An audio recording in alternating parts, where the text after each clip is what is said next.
Bonsoir mesdames, messieurs et bienvenue dans cette émission d'actualité. Le regard de ce soir sera porté sur Lambert Mende Malanga. Hier, il était ministre de la Communication et Médias, porte-parole du gouvernement, en même temps ministre de l'Initiation à la Nouvelle Citoyenneté. Aujourd'hui, c'est parti, vous n'êtes plus ministre de l'Initiation à la Nouvelle Citoyenneté. Vous n'êtes que ministre de la Communication et Médias, en même temps porte-parole du gouvernement. Lambert Mende, bonsoir et bienvenue. Bonsoir, merci. Ça vous décharge un peu? Oui, ça me décharge un peu. Il a fallu élargir le gouvernement selon la décision que nous avons tous prise aux concertations nationales et que le président a bien voulu appliquer, faire de la place à d'autres forces politiques, notamment celle de l'opposition républicaine. Et donc, il a fallu partager les responsabilités que nous avions pour que tout le monde puisse se retrouver avec chacun une responsabilité. Donc, on a coupé votre poste en deux, cela ne vous a pas posé un problème, hein? Comme pour beaucoup d'autres, aucun problème. Alors, Lambert Mende, il faudrait rappeler que Kabila avait consacré ce mandat au social. Tous les jours, je le dis et je le rappelle tout le temps parce que la population ne l'a jamais oublié. C'est pour ça d'ailleurs qu'on l'a élu et tout. Et aujourd'hui, quelques années après, finalement, pensez-vous que ce défi a été relevé? Nous sommes en train de relever ce défi. Nous avons encore 2 ans, je vous le rappelle. Le social, pour nous, c'est d'abord la santé. Je pense que nous avons aligné pas mal d'initiatives en ce qui concerne la santé. Nous avons construit beaucoup de nouvelles infrastructures. Nous avons aménagé celles qui existaient et qui tombaient en lambeaux. Nous avons équipé tout cela. Et vous avez vu que, en ce qui concerne la maladie à virus Ebola, comment nous nous y sommes pris. Nous avons, avec le Nigeria, au fait que vous aviez eu la maîtrise. Ce problème-là, on l'a maîtrisé. Connu ça depuis. On l'a maîtrisé, on l'a connu depuis, mais il faut quand même avoir cette maîtrise-là et avoir la volonté de mettre les moyens. Nous l'avons fait, donc sur ce chapitre-là, je ne pense pas que nous ayons échoué. Le social, c'est aussi l'éducation. C'est-à-dire comment préparer les générations futures à devenir des adultes prêts à se prendre en charge, résoudre leurs problèmes, les problèmes de leur famille. Et nous avons beaucoup investi, je dirais même énormément, dans le secteur de l'éducation qui aujourd'hui prend plus de 16% des recettes nationales, alors que partout ailleurs, on nous dit que la limite est à 10%. Donc beaucoup a été fait dans ces 2 secteurs. Il y a encore beaucoup à faire pour le reste, mais nous pensons que le cœur du système social réside dans la santé et l'éducation. Et là, nous n'avons pas à rougir de ce que nous avons fait. Beaucoup à faire dans ces 2 prochaines années qui restent à votre autorité morale, si je peux le dire ainsi, mais aussi au président de la République, de toute la République démocratique du Congo.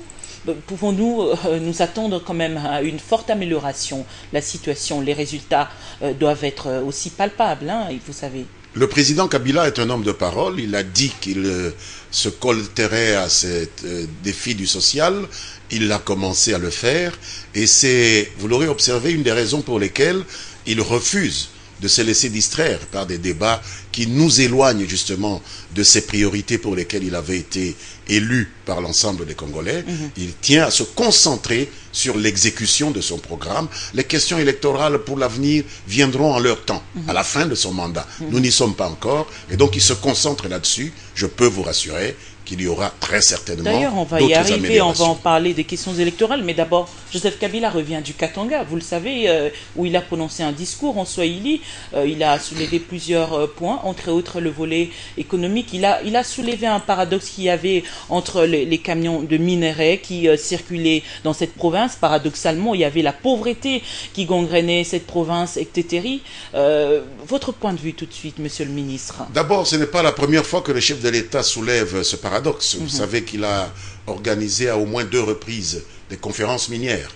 L'une au Katanga, l'autre à Goma, j'y ai participé. Ce sont des zones minières, disons-le. Le Katanga est la première, et peut-être le Nord Kivu et le Sud Kivu la deuxième. Et ce paradoxe était au centre de ces initiatives présidentielles. Attirer l'attention sur le fait qu'on a l'impression que plus nous remontons dans le volume de la production, et plus notre peuple s'enfonce dans la pauvreté. Il y a quelque chose qui ne va pas. Le président a tenu maintenant à indiquer que des enquêtes pour établir des responsabilités, éventuellement individuelles ou structurelles, dans ce paradoxe, doivent être initiées. Et vous avez vu que sans retard, il a mis en action le Premier ministre et le ministre des Finances, qui reviennent aussi du Katanga, où des mesures concrètes ont commencé à être prises pour rétablir les choses dans ce secteur-là. Donc c'était à la charge du gouvernement central et non plus précisément du gouvernement provincial, comme l'a dit le président de la République, que l'Assemblée provinciale devait aussi faire une sorte d'audit aussi au gouvernement provincial. Vous savez, l'essentiel du développement d'une province relève dans un régime fortement décentralisé de la province et des institutions de la province.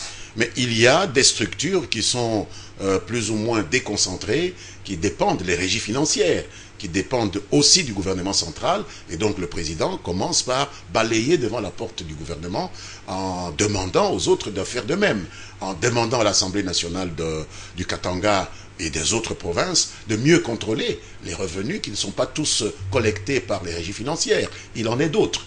Donc il a fait une analyse assez globale de la situation et il donne l'exemple en mettant la main à la pâte pour des solutions appropriées. Il donne des exemples, bien évidemment. Vous avez dit, il a soulevé ce paradoxe bien avant, mais lorsque il a constaté que la situation ne changeait pas, puisqu'il a encore dit qu'il y avait des gens qui s'enrichissaient et qu'il y avait la population qui s'appauvrissait, qui était en train de s'appauvrir. Monsieur le ministre, à quand les sanctions finalement ?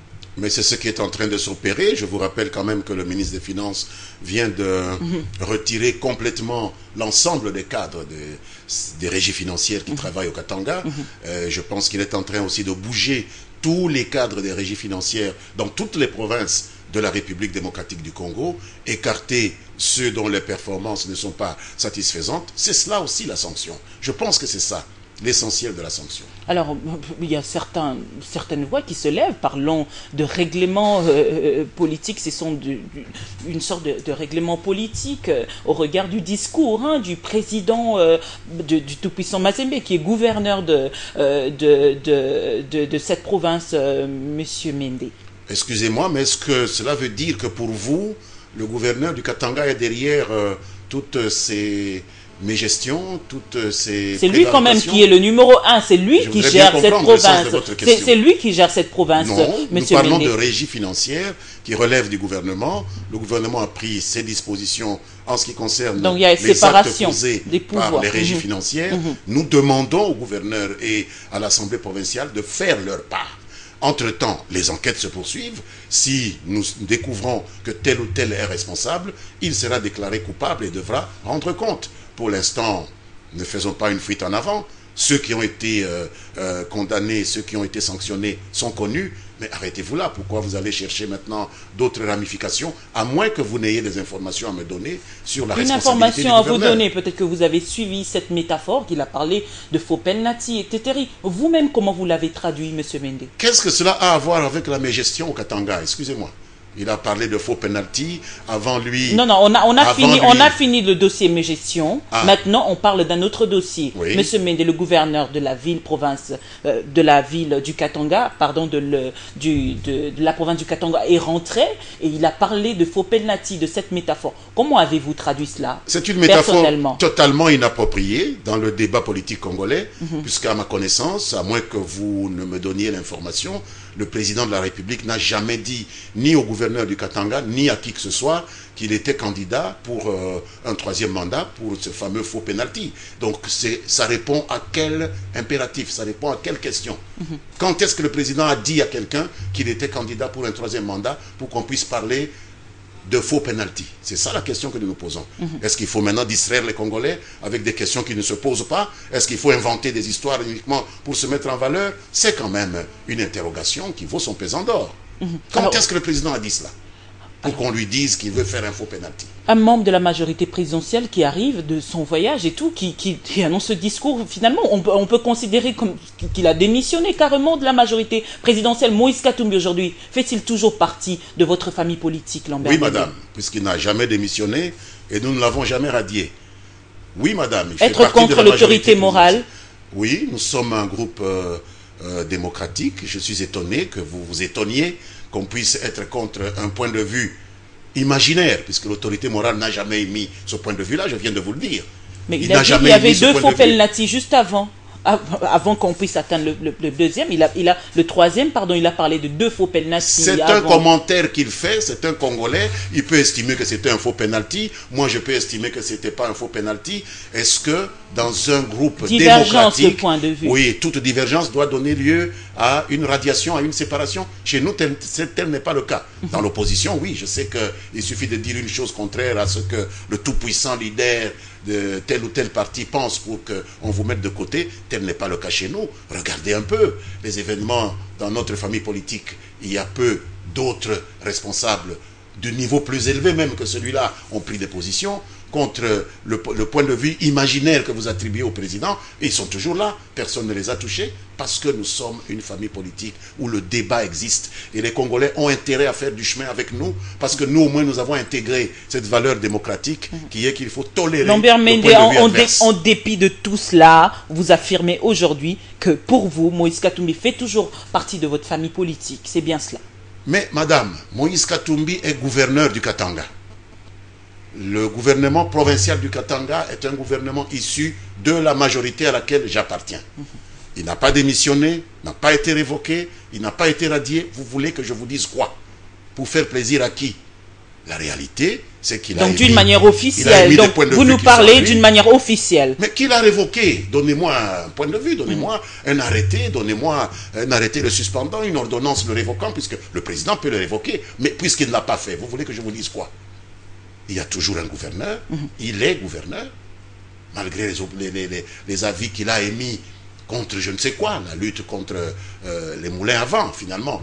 Répondre à une question. Mais finalement, Lambert Mende, la majorité présidentielle d'hier n'est pas comparable à celle d'aujourd'hui. Il faudrait le dire. Il y a des démissions en cascade. On va parler de la démission d'abord. Une cascade. Ça renvoie à l'idée de masse d'eau volumineuse. Alors, c'est combien? S'il vous plaît. La cascade commence par combien de démissions? S'il vous plaît. Oui. On va citer Monsieur Mouyambo qui a démissionné. Est-ce que c'est ça la cascade? Qui a démissionné. Excusez-moi. Moïse Katumbi aujourd'hui, vous dites qu'il n'a pas encore démissionné. Monsieur Mouyambo, oui.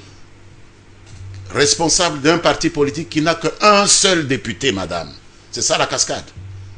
Vous avez vraiment la générosité facile avec vos analyses. Un seul député qui ne l'a même pas suivi dans ce qu'il a dit, et vous dites la cascade de démission. Qu'est-ce qu'il représente dans la famille politique? Il est parti, il est parti. Il aurait pu rester après avoir fait même ses critiques. Personne ne l'a chassé, c'est lui-même qui a annoncé qu'il était parti. Il est parti. Dans notre famille politique, on n'entre pas par la force, on n'en sort pas non plus par la force. Lui-même a souhaité partir, il est parti. Alors, où est la cascade? Parce qu'il faut quand même choisir les mots que nous utilisons. Vous parlez on a parlé tout à l'heure de divergence, Lambert Mende. Aujourd'hui, il faudrait dire qu'il y a plusieurs points de vue au sein de votre famille politique. La majorité présidentielle... Est-ce qu'il peut en être autrement dans une démocratie? Oui. Un groupe démocratique. Finalement, c'est quel parti qui va gagner là? C'est-à-dire, il y en a ceux-là qui pensent que Kabila devait rester au pouvoir au-delà de 2016. Il y en a ceux-là qui sont logiques, qui disent que Kabila devait respecter la Constitution. Vous-même, une fois vous avez déclaré qu'il y aura remise et reprise. Lambert Mende, finalement, où est-ce qu'on va aller nous rencontrer? Le point de rencontre. Vous avez bien fait de rappeler que c'est différents points de vue qui se côtoient au sein de notre famille politique. Il y en a qui sont pour telle position du président, il y en a qui sont pour telle autre position du président, mais madame, la solution viendra du président, puisque tout le monde parle du président, mais il n'a encore rien dit. Mais la meilleure position, c'est d'attendre qu'il prenne position. Vous verrez bien quelle sera la position dominante dans la famille politique qui est la sienne, puisqu'il est l'autorité de cette famille politique-là. Donc jusque-là, la famille politique n'a pris aucune position officielle, faute de position de celui qui incarne, qui exprime le point de vue de la famille politique et qui est le premier concerné par ces différents points de vue. Il n'est pas interdit en démocratie d'avoir des points de vue divergents. Les gens ont encore beaucoup à apprendre en ce qui concerne les fondamentaux d'un système démocratique. C'est tout à fait normal, mais la décision viendra du président de la République. En respectant la Constitution, bien évidemment, M. Mende, c'est-à-dire l'article 220. Je vous ai dit que la décision viendra du président de la République. Mais qui est le garant de la Constitution? Bien sûr qu'il est le garant de la Constitution. Donc il va respecter la Constitution. À aucun moment il n'a dit qu'il allait violer la Constitution. Merci. Monsieur Méndé, le processus électoral, comme vous le constatez, l'enlisement du cycle électoral semble compromettre, il faudrait le dire, la stabilité de l'ordre politique. Lambert Méndé, que faut-il faire aujourd'hui pour rassurer et assurer les uns les autres?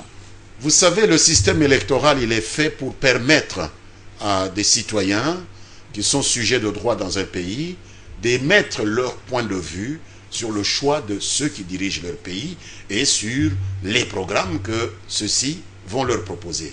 Le système électoral n'est pas construit pour faire plaisir à telle ou telle autre vedette de la classe politique. Je pense que c'est là quelque chose que vous devez encore comprendre. Donc, la CENI a été mise en place pour faire de son mieux et offrir aux Congolais la possibilité de choisir dans les meilleures conditions de transparence et de fiabilité. Et dans le meilleur délai. Non, les délais ne sont pas fondamentaux, puisque la Constitution a prévu que les délais peuvent être même raccourcis. Madame, laissez-moi vous poser une question. Oui, quelqu'un même dit, pas un jour de plus, pas un jour de moins. Vous avez entendu cela, n'est-ce pas? Pas un jour de plus, pas un jour de moins. Admettons qu'aujourd'hui, Joseph Kabila soit empêché, frappé d'un empêchement irréfragable. Il ne peut plus gouverner.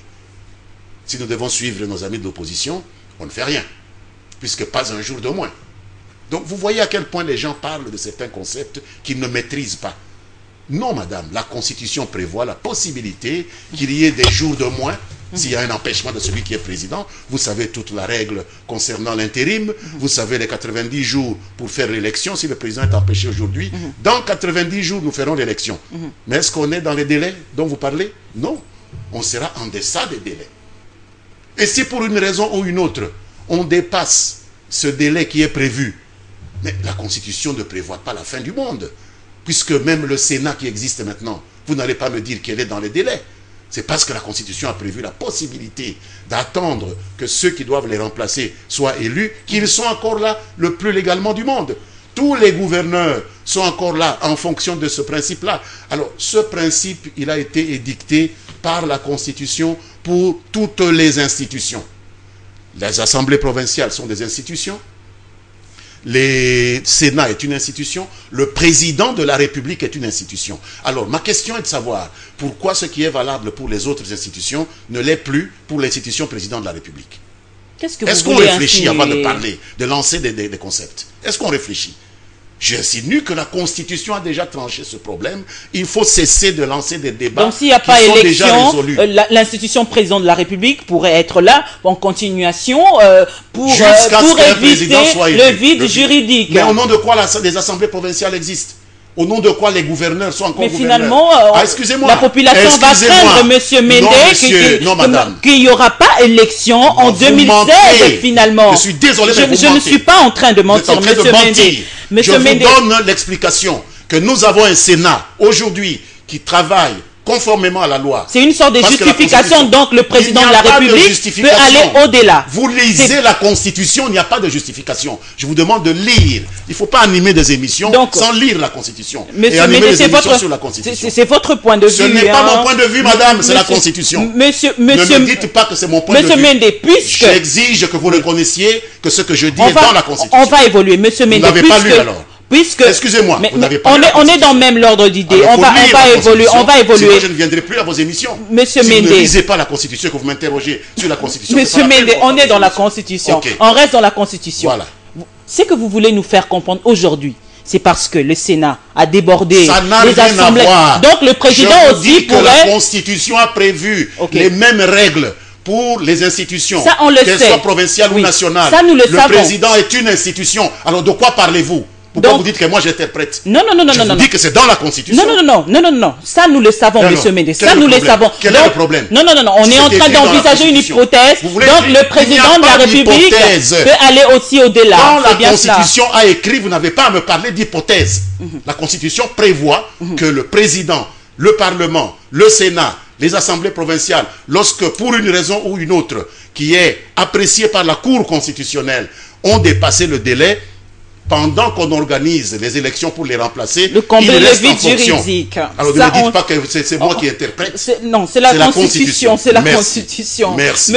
Monsieur Mende, on va évoluer avec les données démographiques actualisées. Aujourd'hui, le processus électoral pourrait être amélioré. C'est bien cela? Oui, les données. J'ai vu certains opposants prétendre que c'est 4 ans qu'il faut pour un recensement administratif. Je ne sais pas où ils sont allés ramasser ça. Pas plus tard qu'hier, j'étais avec des experts de l'Union européenne. Donc vous démontez cela, allez-y. Absolument, qui parlent de 18 mois à 20 mois. Très bien. Alors de quoi parlons-nous? Simplement vouloir faire peur aux Congolais? Est-ce qu'on peut avoir des leaders politiques congolais dont le rôle est simplement de faire peur aux Congolais tout le temps, promettre des catastrophes pour que les Congolais puissent précipiter le mouvement en leur faveur? Ce n'est pas cela, travailler pour le pays. Il est tout à fait possible que nous fassions notre recensement administratif, qu'on identifie notre population et que nous ayons des élections dans les délais prévus par la Constitution. Nous sommes encore à 2 ans de ces délais-là. Donc c'est possible d'avoir des élections présidentielles en 2011. C'est possible, et si ce n'est pas possible, il y a une institution que la Constitution a chargée d'évaluer ces raisons-là et de décider si on peut autoriser la CENI à organiser des élections 1 semaine après, 1 mois après, 3 mois après. C'est la Cour constitutionnelle. Alors, quel est le problème? Tout le monde devient la Cour constitutionnelle? Alors, M. Mende, l'opération de l'ONIP aujourd'hui ne doit pas faire craindre la population finalement, comme les acteurs politiques aujourd'hui les présenter, sont en train de les présenter. Vous n'avez pas fini votre phrase. On doit faire craindre à la population. Non. Je dis l'opération du recensement aujourd'hui peut-elle faire craindre la population comme le présentent les acteurs politiques? C'est ça la question, M. Mende. Mais pourquoi craindre? Je ne comprends pas. Pourquoi le fait de compter notre population, d'identifier notre population? Craindre les glissements, voilà. Mais puisque nous sommes dans le glissement avec le Sénat, nous sommes dans le glissement dans toutes nos provinces. Donc ça peut arriver aussi avec l'institution président de la République. Dites-moi ce qui est arrivé, que le peuple doit craindre. On a eu un glissement, même en 2011. Est-ce qu'on a eu l'élection le même jour, chape? On n'a pas dépassé? Qu'est-ce qui s'est passé? Vous êtes morte? Moi, je suis mort parce qu'on a dépassé. La Cour suprême de justice avait autorisé ce dépassement. On l'a fait. On a eu de nouvelles institutions. On a eu de nouvelles élections. Pourquoi voulez-vous toujours jouer avec les sentiments des Congolais? Vous voyez bien que les Congolais vivent déjà dans un régime de glissement. Parce qu'on n'a pas pu faire des élections législatives. On n'a pas pu faire des élections sénatoriales. Et vous donnez l'impression que c'est vraiment quelque chose d'exceptionnel qui n'est pas prévu dans la Constitution, qu'on ne peut pas mettre en œuvre. Mais nous sommes en train de mettre en œuvre cela. Alors, Lambert Mende, ne craignez-vous pas que ce processus électoral, le cycle électoral, tout ce qui se passe aujourd'hui, ce qui s'est passé à l'Assemblée nationale, puisse plonger le pays encore dans une sorte de crise, hein, si on peut le dire ainsi, au regard de la cohésion nationale qui vient d'être à peine consolidée à l'issue de concertation nationale? Mais pourquoi une crise? Une crise qui consiste en quoi? Dites-moi. Dites-moi un peu. Je pensais que la crise, ça serait de changer... Vous avez quand même suivi la plénière... Excusez-moi, mais qu'est-ce qu'il y a à la plénière? 20 députés qui sifflaient, qui à un moment donné se sont fatigués, qui sont sortis. C'est ça l'événement? 300 gaillards qui prétendaient qu'ils allaient changer l'ordre politique dans notre pays et que la police a empêché d'aller vers un endroit qui est vous les avez comptés, ils étaient à 300. C'est ça l'événement? 287. Le soulèvement commence comme ça aussi, hein, peu à peu, M. Mende. 287, oui, je sais que vous les préparez, c'est vous qui mobilisez, qui donnez même les itinéraires. Ce n'est pas moi. Nous verrons bien comment ça va réussir. Ce n'est pas moi, M. Mende. Justement, puisqu'on parle de soulèvement, l'opposition a lancé... L'opposition a lancé un appel au soulèvement populaire ce 19 janvier. Non, vous les avez empêchés. Il y a eu des bombes lacrymogènes. Il y a eu des blessés. Il y a eu des blessés. La maison de chaque Congolais, madame. Monsieur le ministre, il y a eu des blessés. Allons jusqu'au bout de la logique. Allez-y. On a empêché, c'est-à-dire qu'on a déployé un policier devant chaque maison à Kinshasa pour empêcher les Congolais de venir. Ceux qu'on a empêchés, ils étaient combien? Pour que vous disiez qu'on a empêché. On a empêché peu importe le nombre, monsieur le ministre, peu importe le nombre des Congolais, il faudrait quand même un minimum de respect. Pourquoi blesser les populations? Qui a-t-on blessé? Plusieurs personnes. Donnez-moi un bilan. Plusieurs personnes. Non, monsieur le ministre, vous l'avez bien vu. Il y a des photos, il y a des images, il y a eu des personnes qui ont été blessées. Je vais citer entre autres monsieur Koudoura Katsongo, qui était l'ancien porte-parole du président de la République, qui a été molesté aussi, monsieur le ministre. Oui, comme il y en a eu pour Koyagalo. Il y a eu des photos aussi. On a découvert que tout ça n'était qu'un montage. Nous connaissons l'histoire. On ne va pas rouler le peuple congolais. Donc les policiers ils n'ont pas lancé des bombes lacrymogènes, il n'y a pas eu de blessés. Les bombes lacrymogènes, c'est la façon civilisée de disperser une manifestation, madame, qui n'est pas autorisée. La mauvaise façon, c'est d'envoyer des bombes réelles qui tuent. Cette responsabilité des blessés n'incombe pas la police nationale. Mais bien sûr, il faut qu'il y ait des plaintes. Vous en avez reçu, vous? Des plaintes? Allez-y, monsieur le ministre. Pour qu'on puisse statuer et convoquer les gens qui sont responsables. Alors, après avoir empêché cette marche pacifique de l'opposition, l'opposition en appelle encore à une autre marche. Mobilisée pour eux, je connais ça. Non, ce 19, c'est votre point de vue, monsieur le ministre. Ce 19, c'est 19 janvier. C'est la 6e fois. Vous allez vous époumoner jusqu'à quand? Vous n'allez pas tromper le peuple congolais. Vous lui avez dit à ce peuple congolais que c'est le changement de la Constitution qui est le pire des maux. Et nous, on a dit, on n'a jamais prévu de changer la Constitution par nos institutions. Et aujourd'hui, nous faisons une chose qui est tout à fait banale. Nous essayons de mettre en adéquation toutes les critiques qu'on a reçues de l'opposition elle-même. Cette histoire d'identification, c'est elle-même qui a dit qu'il fallait l'identification. Le peuple se souvient, ne prenez pas ce peuple pour un ramassis d'idiots. Et maintenant, vous les mobilisez. Aujourd'hui, elle se contredit. Et aujourd'hui, elle s'est contredit. Comment voulez-vous que le peuple vous suive? Donc, vous avez beau mobiliser comme vous le faites là, annoncer ceci, cela. Mais ça fait depuis Monsieur le ministre, ce 5 n'est fois. pas moi, non, mais c'est moi terminer. Oui, ça fait plus de 5 fois que vous mobilisez. Pour quel résultat? Ça ne marche pas. Et je viens vous rappeler que ce n'est pas à la presse de faire les événements. La presse rend compte des événements. Il est dommage que de plus en plus, vous les journalistes, vous croyez que c'est vous qui devez faire les événements. Monsieur le ministre, on n'est pas politique. Non, c'est une question. Oui, laissez l'opposition mobiliser et rendez compte du résultat. Maintenant, vous voulez garantir le résultat en apprenant aux gens quel jour on a reporté, et on va passer par ci, on va passer par tel chemin pour contourner la police, il faut faire ceci. Ce n'est pas du journalisme. Je suis désolé. Mais monsieur le ministre, c'est votre point de vue qu'on respecte. Hein. On a donné une information. Notre travail, c'est de donner l'information. C'est de donner l'information. Je vous ai posé les questions sur base de... Mais c'est votre... n'est pas encore arrivé. C'est votre point de vue. C'est la position de l'opposition aujourd'hui qui s'est réunie ce jeudi. Qui s'est réunie hier.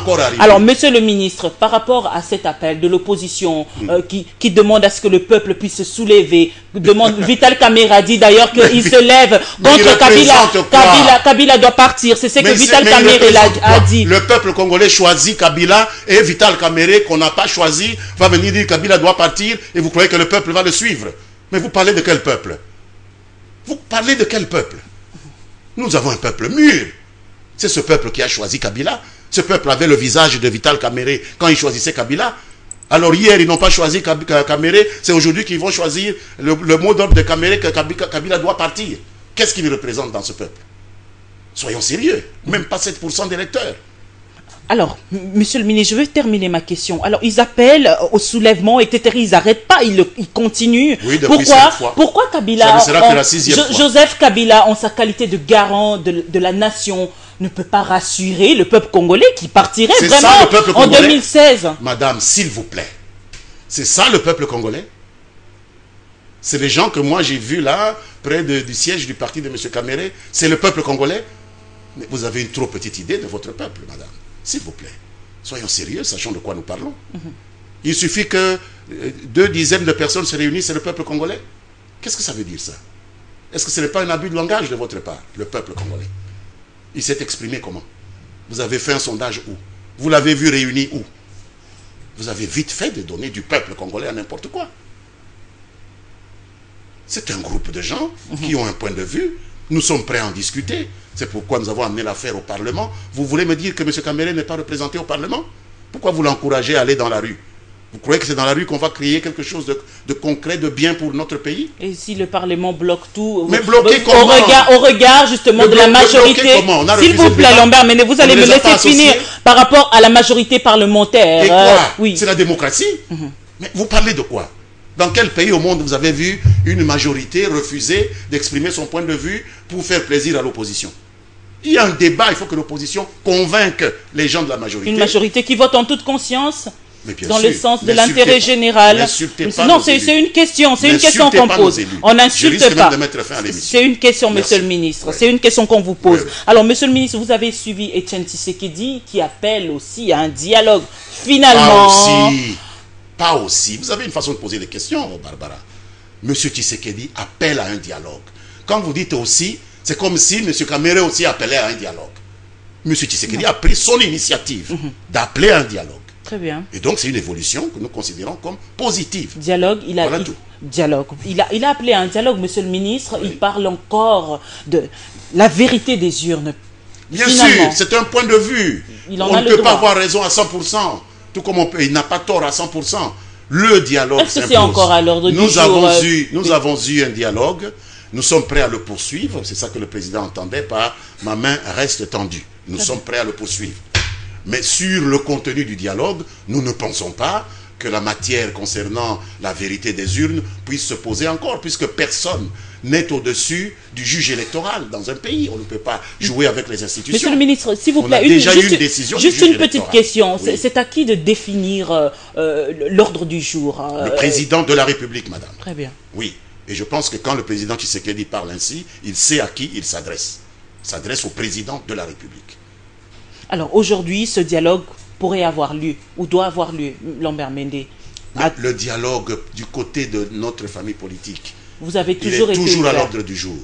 Maintenant, si le représentant de l'opposition, qu'est M. Tshisekedi, nous rejoint, naturellement que nous allons continuer avec ce dialogue, en intégrant dans cette démarche, puisque tous ceux qui ont été aux concertations nationales, qui ont fait ce dialogue, dont les résultats apparaissent maintenant, sont congolais, comme M. Tshisekedi, et donc nous sommes prêts à pouvoir nous rencontrer pour parler de notre pays.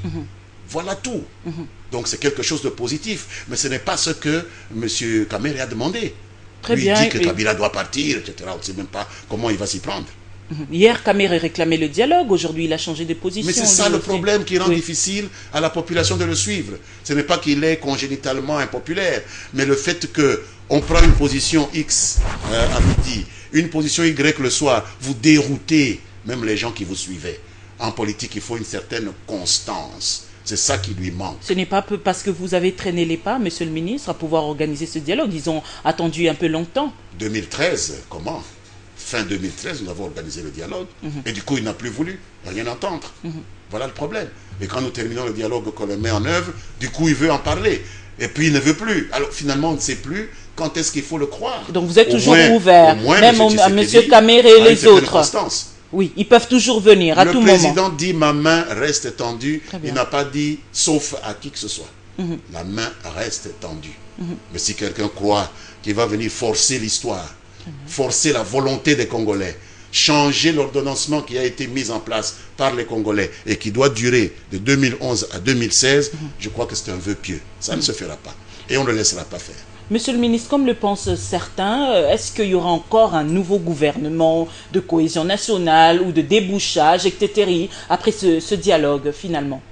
Mais je ne sais pas ce que vous appelez dialogue. Le dialogue n'a pas pour objectif seulement le gouvernement de cohésion nationale. Non, si la formation du gouvernement est l'une des résolutions quand même issue. Ah, nous entrons dans le domaine des supputations et ce n'est pas le rôle d'un porte-parole du gouvernement de supputer. Moi, je rends compte de réalité. Lorsque ce dialogue aura lieu, s'il y a un ordre du jour, je parlerai de ce qui est le contenu. Donc vous parlez du gouvernement actuel? Je ne sais pas si on parlera du gouvernement actuel. Alors, au nom de quoi je vais commencer à faire des commentaires? Tout ça est à organiser. Dès que ça s'organisera, nous saurons ce qui est à l'agenda, ce sur quoi on se sera mis d'accord avec les amis pour l'agenda, puisqu'il y a toujours une réunion pour adopter l'ordre du jour. À ce moment-là, il sera temps de parler de ce qui sera dans l'agenda. Mais vous dire maintenant que je sais que dans l'agenda, il y aura le gouvernement, ce serait mentir. Alors, monsieur le ministre, puisqu'on parle du gouvernement, vous êtes porte-parole du gouvernement, c'est une question dont la population se pose aujourd'hui. Est-il vrai qu'il y a une ministre aujourd'hui, une vice-ministre du plan qui aurait 24 ans? Est-ce qu'il y a un problème avec ça? Non, c'est une question qu'on vous pose pour avoir l'information. Je ne connais pas l'âge de ma collègue, mais à ma connaissance, on peut même être président de la République à 18 ans dans ce pays, madame. Très bien. C'est ce que la loi prévoit. Donc, pas de discrimination. Alors, dans ce même gouvernement, le ministre des Relations avec l'étranger ou avec la diaspora serait français, d'après quelques personnes que j'ai reçues ici. Monsieur le ministre, avez-vous cette information? Il faut le prouver parce que nous avons eu de telles dénonciations lorsque moi-même je siégeais encore à l'Assemblée nationale. Et vérification faite, nous avons trouvé certaines personnalités auxquelles on a collé cette nationalité qui en réalité l'avaient eue, mais y avaient renoncé avant d'aller aux élections. Et seulement leurs détracteurs ne donnaient l'information qu'à moitié, dans le but peut-être de les salir. Donc il faut toujours avoir la preuve de ce qu'on avance. Alors, monsieur le ministre, on va parler de la situation sécuritaire aujourd'hui. Comment se porte la République démocratique du Congo par rapport à la situation sécuritaire? Y a-t-il amélioration? Oui, nous avons un point de fixation, un abcès sur Béni. Nous avons un problème au nord Kivu et au sud Kivu avec les FDLR qui hésitent à se désarmer et qu'il va falloir très bientôt contraindre à lâcher prise. Nous avions des problèmes avec quelques groupes nationaux comme les Raïa Mutomboki, les Sheka, etc. Mais je pense que nous avançons de manière assez sûre dans le désarmement de tous ces groupes. Je pense qu'il y a une accalmie tout à fait significative dans la région du Grand Nord, c'est-à-dire Béni et les environs. Ce n'est plus ces assassinats toutes les nuits, etc. Donc l'armée, avec le soutien de la MONUSCO, a pu quand même là faire rentrer dans leur coquille ces malfaiteurs qui trouvaient un peu le terrain trop favorable avant que nous déclenchions la nouvelle opération Soukola.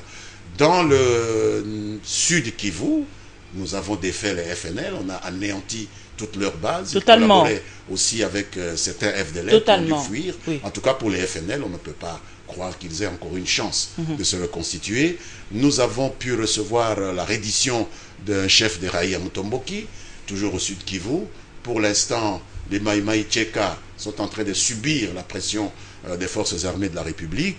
Et donc, nous espérons et puis il y a le FRPI dont le leader a été arrêté, est ici à Kinshasa, et nous pensons que les quelques centaines qui le suivaient vont soit choisir sagement le camp du DDR, ou alors être prêts à affronter le rouleau compresseur des FRDC. Bref, la montée en puissance des FRDC a réduit sensiblement les espaces de déploiement de cette insécurité qui étreignait l'Est du pays. Et que devient cette brigade d'intervention de l'accord 2098, monsieur le ministre? Elle continue à opérer, qui avait d'ailleurs pour mission d'éradiquer, contrairement à la mission principale de la MONUSCO. Oui, lorsque je vous dis que nous avons travaillé avec l'appui de la MONUSCO, je pense vous parlez de cette brigade fait partie intégrante de la MONUSCO. Elle est composée de 3 pays africains, la Tanzanie, le Malawi et l'Afrique du Sud. Nous sommes satisfaits de la collaboration qu'ils nous ont offerte et qu'ils continuent à nous offrir. Et Joseph Kabila a parlé de la réduction justement des casques bleus. Oui. Et puis après on a vu le secrétaire général des Nations Unies, Ban Ki-moon, réagir ensuite. On peut considérer que c'est une suite logique. C'est un point de vue que nous partageons avec nos amis de New York. J'ai été un peu ahuri lorsque le président a demandé cela, d'entendre nos amis de l'opposition, toujours les mêmes, critiquer cela, dire au président qu'il devait être, comment ils ont dit, reconnaissant, avoir de la gratitude, comme si cela avait à voir avec l'évaluation objective qu'un chef d'État ou un gouvernement fait du besoin qu'il a d'être assisté. Nous avons estimé que nous avons certes besoin d'être assistés, mais pas dans ce volume-là, qu'on pouvait réduire et surtout réaffecter vers l'est du pays ceux qui vont rester. Et donc les Nations Unies nous ont emboîté le pas. Donc vous comprenez que avant d'apporter un jugement à l'emporte-pièce sur les propositions qu'un gouvernement fait, il faut mieux pénétrer le dossier. Il faut éviter cette illusion du savoir immédiat. Parce que Kabila l'a dit, donc je dois critiquer. Maintenant, ils sont tout honteux, parce que les Nations Unies nous ont rejoints. Alors, monsieur le ministre, aujourd'hui, on peut faire le bilan de combien de morts exactement dans l'Est de la République démocratique du Congo? Plus de 6 millions. Oui, ça va au-delà de 6 millions, lorsque vous mettez les causes, même non directement liées à des opérations de combat, mais les causes liées indirectement, par exemple la détérioration des infrastructures de santé, le fait qu'on n'a pas pu soigner des gens, le fait qu'il y a eu des graves crises alimentaires. Oui, on parle des conséquences de la guerre. Voilà. Tout cela fait plus que 6 millions de morts directement ou indirectement ça à pèse, cause de cette guerre. ça pèse, Lambert Mende. C'est la réalité. Ouais. Aujourd'hui en France, on a vu les journalistes, hein, il faudrait le dire, du journal Charlie Hebdo, qui ont été assassinés d'une manière très très cruelle. Et on a vu cette forte mobilisation, Lambert Mende. Une très très grande mobilisation pour 12 journalistes et nous 6 millions de morts, Lambert Mende. Oui, votre lecture, votre point de vue. Vous soulevez un problème absolument important.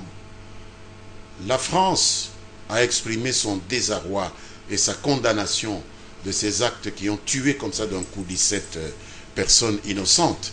Et s'il faut ajouter les 3 terroristes, une vingtaine de personnes. Parce que les Français ont le patriotisme chevillé au corps. Ici, chez nous, nous constatons que finalement, le gouvernement est seul sur la sellette. Toutes les flèches tombent sur le gouvernement. Est-ce qu'on s'imagine s'il y avait une rédaction ici à Kinshasa, n'importe laquelle, qui perdrait 10 membres comme ça d'un coup, qui allait-on accuser? On allait accuser le gouvernement. En France, 10 membres d'une rédaction meurent, tout le monde soutient le gouvernement dans la recherche des responsables pour qu'on puisse les punir. Donc il y a une sorte de déficit de patriotisme qui fait que ceux qui ne sont pas au pouvoir croient que tout est permis dès lors que ça peut mettre en difficulté ceux qui occupent des places qu'eux auraient voulu occuper. Il n'y a plus de solidarité nationale, il n'y a plus d'union nationale nécessaire, etc. Même lorsque nous appelons à cette solidarité, vous les entendez ne parler que des problèmes de révision, non-révision de la Constitution, des procès d'intention. Personne n'a parlé de Béni. Pendant que nous mobilisions les adhésions à la solidarité avec les gens de Béni, nous n'avons vu aucune réponse.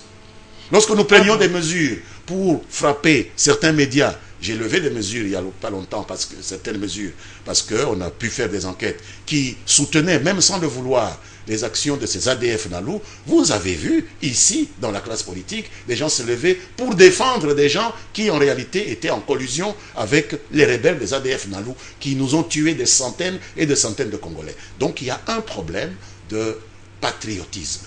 Il y a un problème de citoyenneté. Déficit de patriotisme. Absolument. Dans les chefs de la population congolaise. Beaucoup de membres de la classe politique congolaise. La population est souvent tributaire. De la classe politique. La population est souvent tributaire des appels et de l'unanimité qui se dégage dans la classe politique. Regardez en France, tout a commencé par des concertations entre le président François Hollande et l'opposition. Et après, on a associé la masse dans cette grande journée qu'a été la commémoration de cet acte de terrorisme totalement inhumain. Donc il n'y a pas d'unité, pas d'union sacrée, rien ne fait sentir à ces gens qu'il faut à un moment donné s'oublier et aller vers la nation qui souffre. Voilà. Alors maintenant, cette population qui parle aujourd'hui, même sur le net et tout, que si pour Charlie Hebdo, on devait dire je suis Charlie, pour le Congo, on devait se taire à jamais pour ce nombre. 6 millions de morts, c'est quand même énorme. Donc, à qui le dites-vous, madame?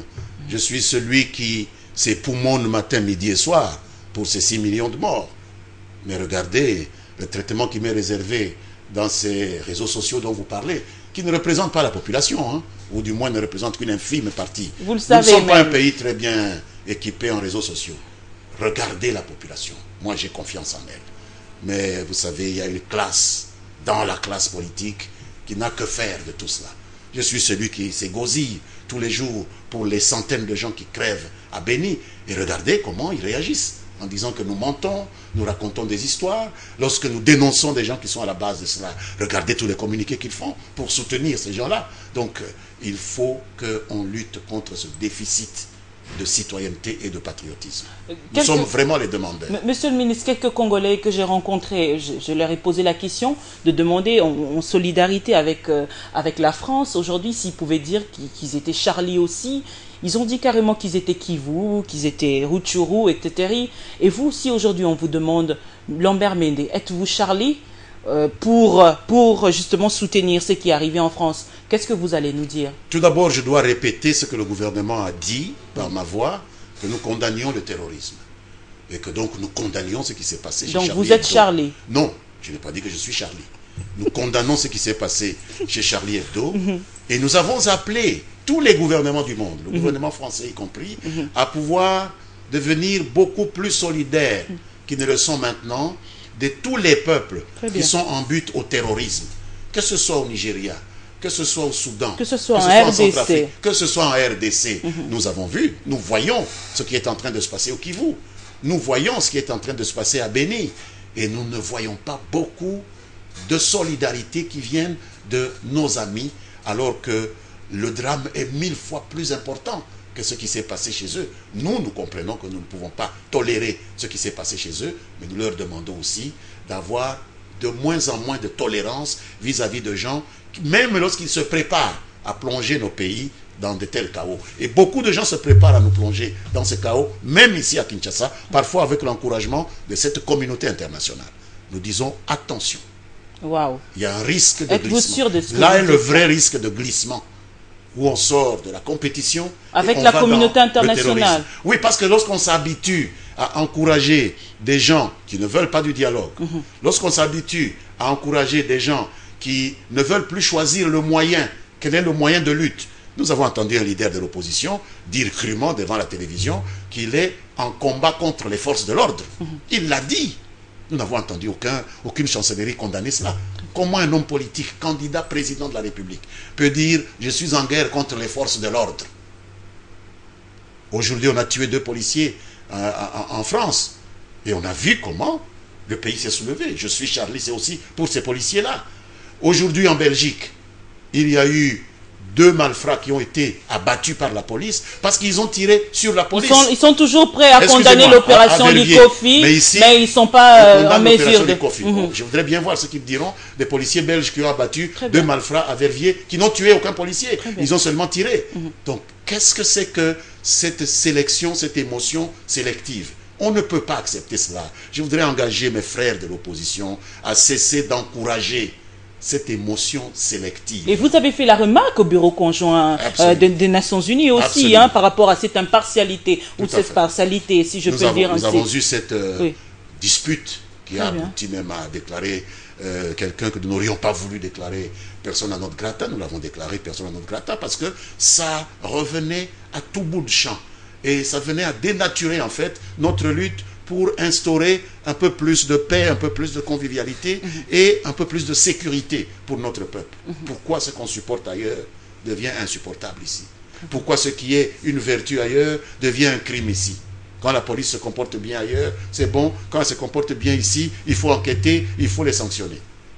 Voilà autant de questions que nous devrions nous poser. Alors, Lambert Mende, vous êtes votre visage, il faudrait le dire, vous êtes la voix de la République démocratique du Congo, parce que vous êtes porte-parole du gouvernement central de la République démocratique du Congo. Vous venez de faire une petite nuance, mais je voudrais qu'on revienne là-dessus. Lambert Mende, aujourd'hui, vous condamnez les actes qui se sont passés, des terrorismes ou des barbaries qui se sont passés en France, mais vous n'êtes pas Charlie.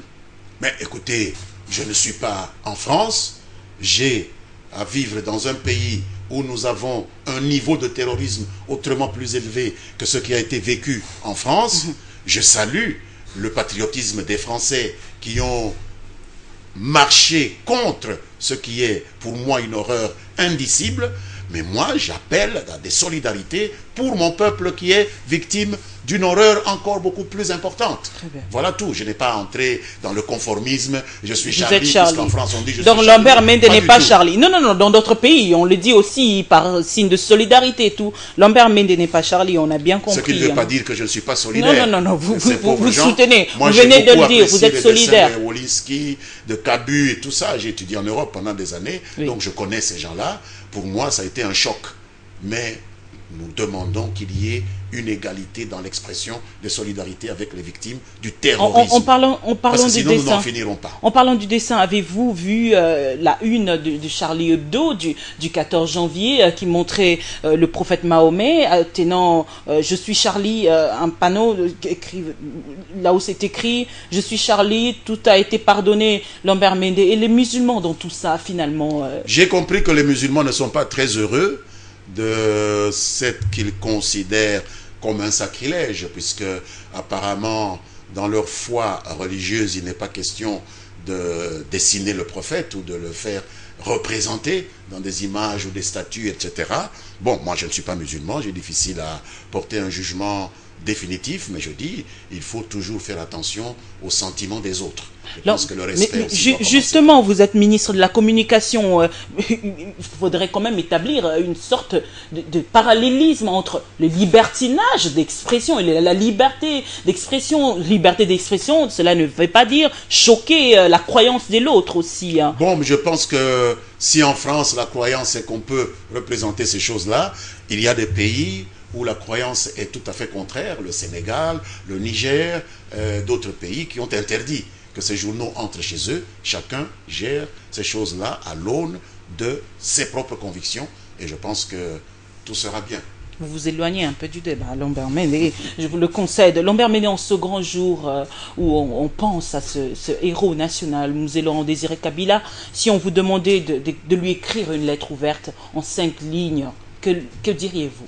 Oh, je n'aurais pas besoin même de 5 lignes. Je dirais simplement merci pour tout ce que tu as fait pour ce peuple congolais, le débarrasser d'une dictature vermoulue, lui redonner sa fierté, puisque ça c'est extrêmement important. Le Congolais en était arrivé à perdre confiance en ses propres capacités et Mzee a joué un rôle important à nous redonner notre propre dignité. Dire que nous avons la possibilité de résoudre nos problèmes par nous-mêmes. Et donc, rien que pour cela, il a mérité tous les hommages que nous lui rendons chaque fois le 16 janvier, date de son assassinat. Alors, on va penser aussi à ces deux héros aussi, c'est-à-dire Patrice Emery Lumumba. Monsieur le ministre, Patrice Emery Lumumba, dans un de ses discours, je pense, qui a dit que le jour où l'homme noir sera libre, on verra ce qu'il va faire. Hein. Il a dit une sorte de cela. Et aujourd'hui, l'homme noir est-il libre ou pas? Patrice Lumumba a inspiré Mzee Laurent Désiré Kabila. Effectivement, Laurent Désiré Kabila a suivi ses enseignements émancipateur de Patrice Lumumba pour l'homme congolais, l'homme africain, l'homme noir d'une manière générale et les opprimés d'une manière générale. D'où le retentissement de la pensée de Lumumba, pas seulement au Congo, pas seulement en Afrique, mais partout ailleurs dans le monde. C'est probablement un des Africains les plus connus dans le monde et certainement le Congolais le plus connu dans le monde parce qu'il nous a libérés du joug colonial et il a réussi à démontrer que l'indépendance telle qu'on nous l'a confiée n'était qu'un colifichet et qu'il fallait exiger plus. Et il en est mort. Il nous a libérés, M. Lambert Mende. Qu'avons-nous fait de cette liberté? Pas grand-chose, parce que nous l'avons laissé se faire assassiner avec la complicité même de certains d'entre nous. Par nos intérêts personnels qui priment. Voilà, c'est pourquoi il faut mettre en garde même nos compatriotes actuellement, nos collègues, qu'ils soient de l'opposition, de la majorité, sur la nécessité de faire toujours un distinguo entre les intérêts personnels, ça existe, on ne peut pas reprocher à quelqu'un de se vouloir du bien, mais de mettre toujours sur le diapason les intérêts nationaux. C'est ça qui manque. C'est un conseil que vous devez partager aussi, Absolument. vous de la majorité. Absolument. Lambert Mende, merci d'avoir répondu à notre invitation. C'était un grand plaisir de vous retrouver après ma suspension. Bien évidemment, vous étiez au courant. Tout à fait. Lambert Mende, qui est porte-parole du gouvernement, en même temps ministre de la Communication et Médias. Mesdames, Messieurs, à vous également un très très grand merci pour l'attention que vous avez bien voulu nous accorder. Cette émission, vous allez la voir en rediffusion demain samedi à partir de 10h juste, mais aussi sur la radio-télévision nationale congolaise et encore une fois sur la page Facebook, sur YouTube, vous aurez l'occasion de suivre cette émission encore et encore. Je vous retrouverai vendredi prochain, ça sera avec le même plaisir. Bonsoir chez vous.